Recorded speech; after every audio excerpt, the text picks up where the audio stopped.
My guest today is becoming a friend quickly, and I've just enjoyed so much of our conversation. I wanted to let you in on it, but his name is John Smallwood. He's a financial planner. He's got a thriving business and a portfolio that is just over the top, and I wanted you to be able to experience that just as well. John, thank you. Thanks for coming. Rob, thank you for having me. Thanks so much. It is an absolute pleasure to be here to share this experience. Well, yeah, the pleasure's mine. Tell me about it. Tell me, what are your big thoughts about the reason for financial planning in a person's life? I think it's when you start to think about planning, so many things pop into your mind.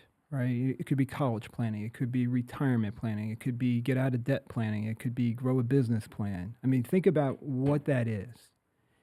And most people are not looking at the big picture, right? And in financial planning, what's happened over the years has been there's a concept that's called single need planning. You have a baby today, right? And you need a college plan, but you don't really feel the pressure of that college plan until the kid's like 15. Well, yeah, and then you start feeling guilty over the fact that you don't have anything to send them to college with, right? You know? And then you're visiting schools, and you're like, oh, I wish I could send my kids to the school without the debt. Oh yeah, right. And then the kids graduate, and they've got. I have people now that I'm encountering that have $200,000-$300,000 of student loan debt, and they're and it's out. So what happens is, and this is what I've been doing this for 34 years. I feel like I've been doing it for about 10 days, right? Because it's the energy that comes out of doing this and helping people get to the next level is really where the excitement of this is, but. Financial planning means so many different things to so many different people, but what it is and what it's not is really what I think is the most important thing. What it is the connection of all the goals and dreams and vision and the connection of all of those things at the same time, right? The financial services, and you talk about it from the insurance company perspective, the investment houses, the registered investment advisors, typically there's a single financial product that I like to call a hammer, right? And everybody's got a hammer, and that's the magic solution to solve all of your problems. If you just put all your money in this one product, you're going to be financially secure for the rest of your life. And we all know that doesn't really work. That doesn't work. It never works, right? And what happens is people go through these series of events that they get let down, and then they become despondent, and then they stop planning. And then they realize that, oh my God, I'm 65, I'm 70, some magic age, and I don't have enough money to retire, and I didn't put my kids, and I didn't maximize all the opportunities. And when I first came into the industry, my father and I were partners.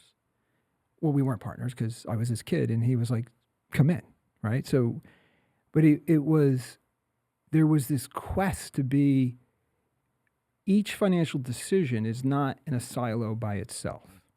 It has to be looked at and how it relates to something else in your plan, right? Sure. So if I'm focused on just college plan, I'm not going to have enough money to retire.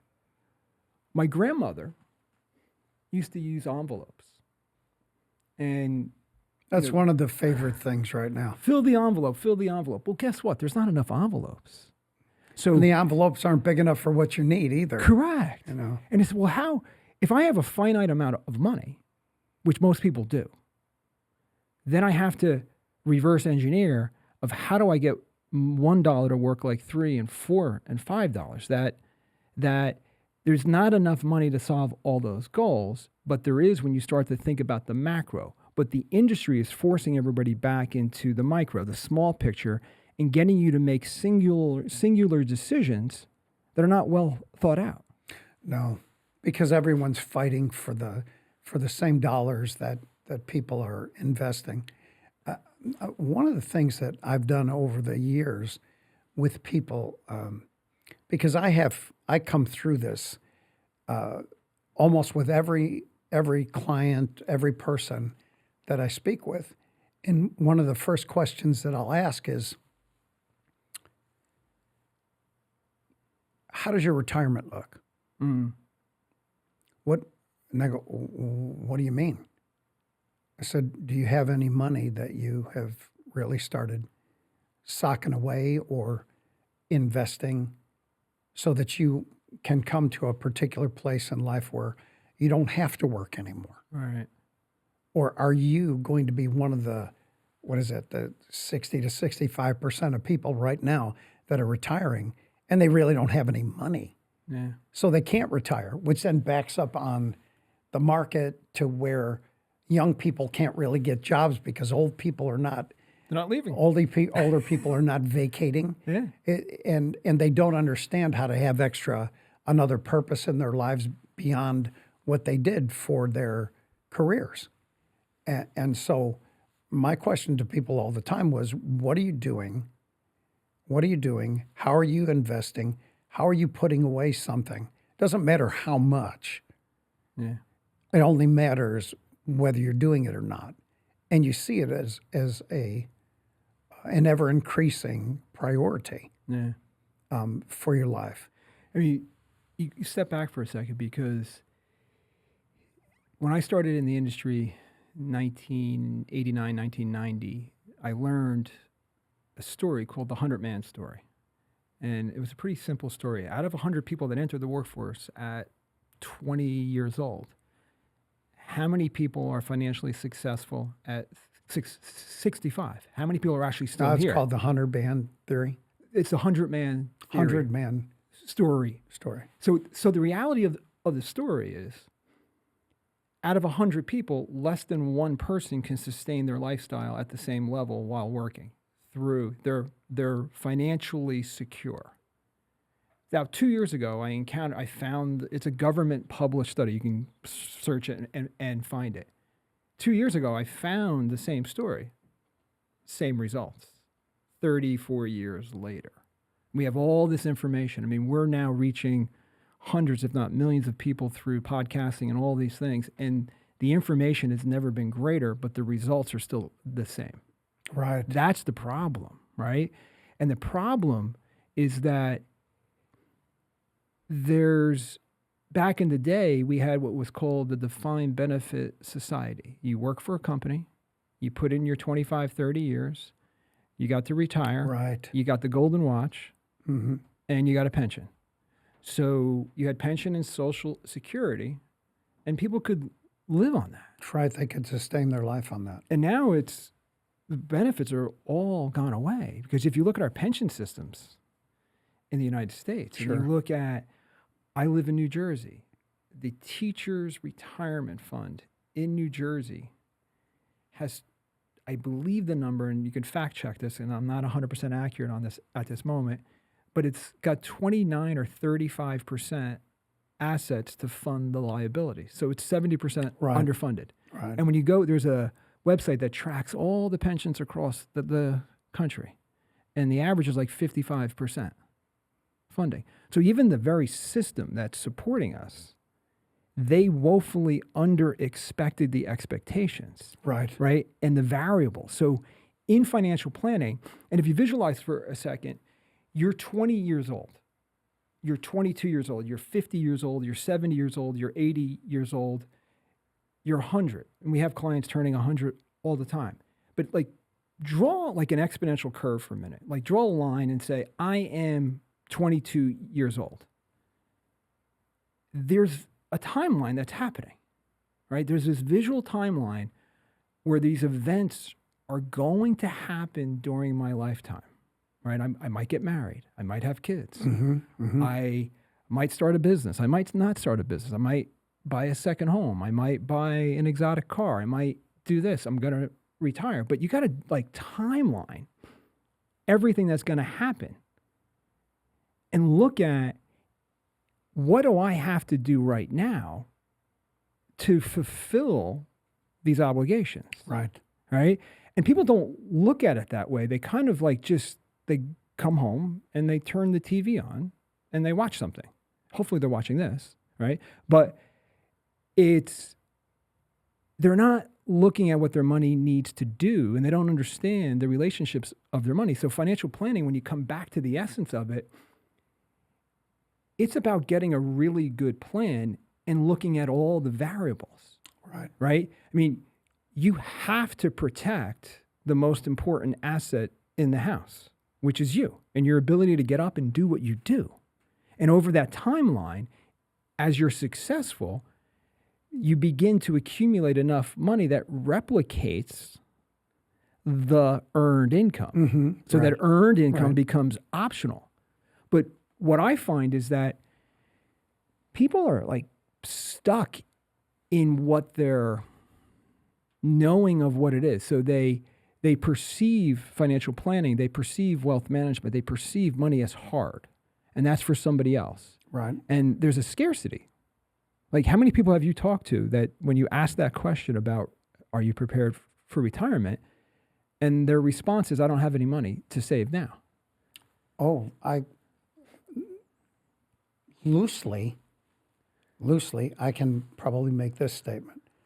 100% of people, 100% of people that I talk to were taken off guard by me asking that question, because that may not necessarily even be the reason why that they've come to me, but that's one of my questions for them.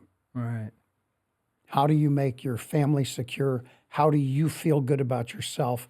How can you get up every day and go and do the same thing without disappointment, but with excitement?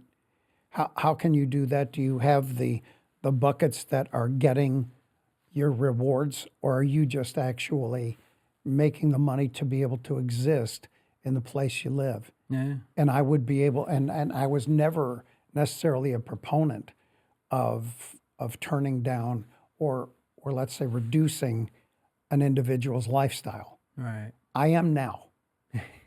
I am now. Because the reason why that I'm thinking what I'm thinking is because of what I'm seeing.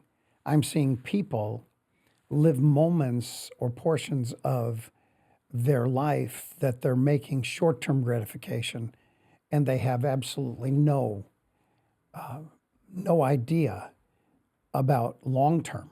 Yeah. What are they going to do in the long term? Yeah. So when we talk about financial planning, when we talk about all of that, which part do you think that a person, or what realization does a person need to come to as they want to build this part of their life and think about their future and think about the college for the kids, to think about making sure that their wife is taken care of if by some unfortunate situation that they're no longer there. All right.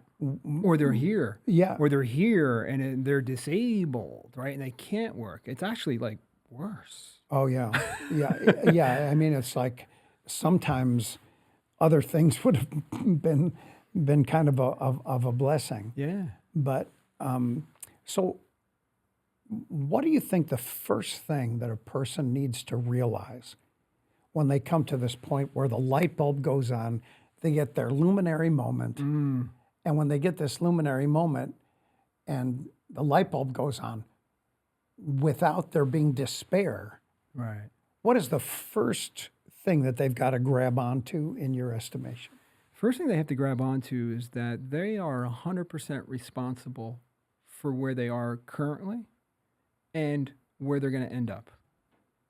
So most people feel like they're financial victims. Mm-hmm. Okay. And my feeling is, I don't care if you make $20,000 a year or $20 million a year. The principles are exactly the same. Right. Right. And you said it earlier.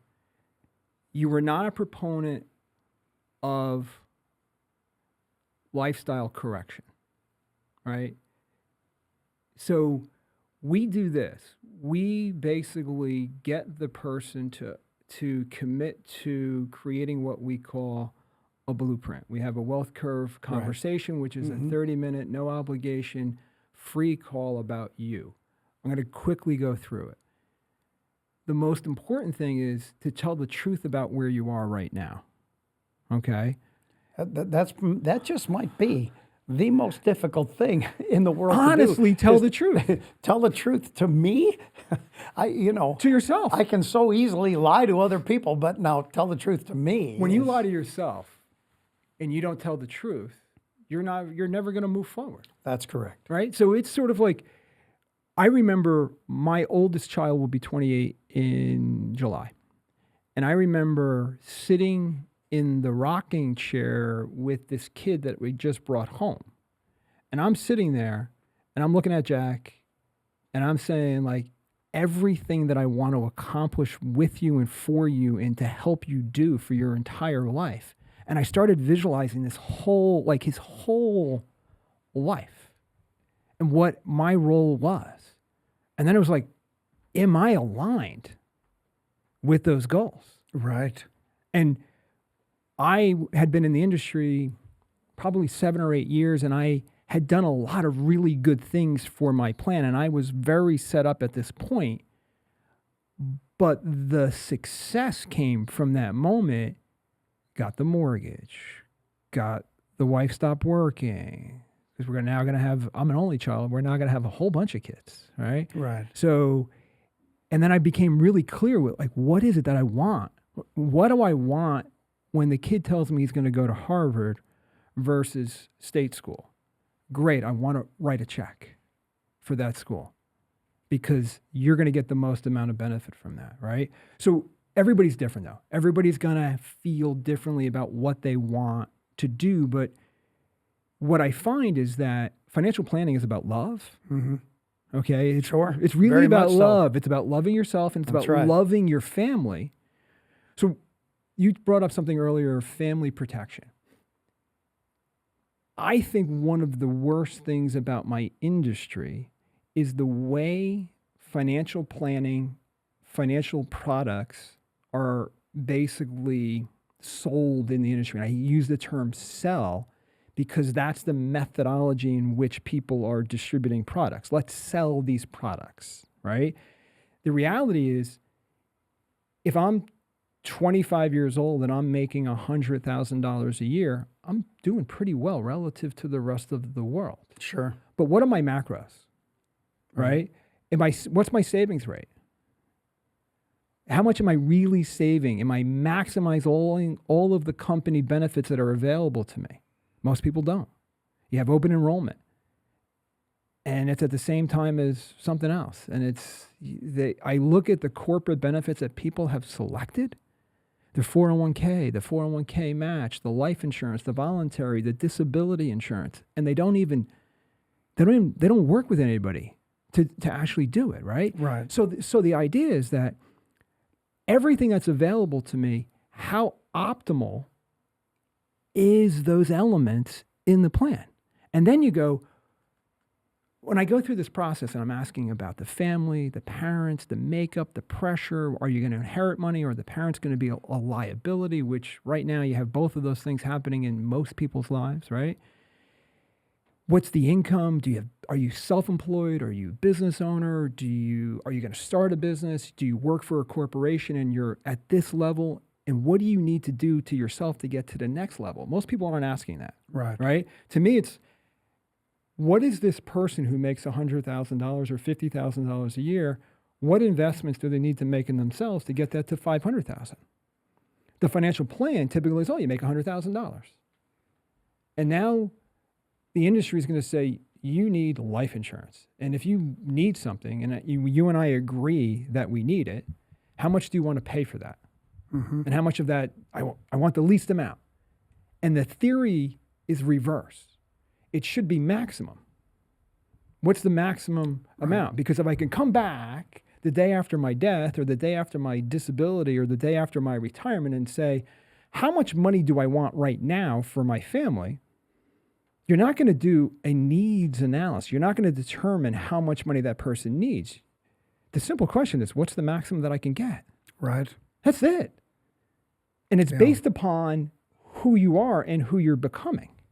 Right? So our philosophy is, I want to have the maximum amount of savings rate. So if a client's making $100,000, they're saving $5,000, and the wife works or the spouse works and they're making $200,000 or $100,000, combined, if they're not saving at least at $100,000, if they're not saving at least 10%, then that means something else in the plan is out of whack. Meaning lifestyle, the house, the car payments. I mean, I've seen car payments 10 times the size of a life insurance payment. Wow. Right? Wow. And the car is the least valuable asset sucking, fuel out of your plan. Well, yeah. I mean, Right? it's they used to be decent investments, probably around the beginning of the century. Right. They were fine. I used to be able to purchase a car and take it back 3-4 months later and get more than I paid for it. Keep upgrading. Yeah. Yeah. And so, but then all of a sudden it turned around. And probably by 2011, it was completely the opposite. Didn't matter what you had, it just wasn't worth what it was before, because something's only worth what a person will pay for it, Correct. And it's going backwards into the plan where you're basically saying, if I'm 50, 55, 60, where do I want to be at this inflection point? And I'm going to use the magic age of 67, because 67 is where you can collect maximum Social Security Right. and not get an offset from earnings, right? So just use that for a second. And what I'm finding is that, let's say a person has $100,000 a year lifestyle. They don't understand how much capital and income producing assets that they need to have to replicate that net 100,000. They might be making Well, they 150. never taught us that in school. Never taught us that. Yeah. And then there's the big risk is longevity. We were talking about death. Well, when does death occur? In a perfect world, it's well after about 100. Like, let's make it north of that, right? And people laugh when I say that. And it's like, oh, I want to go out at age 85. I'm like, why? Because their vision is short of what they want to achieve. Right. And to me,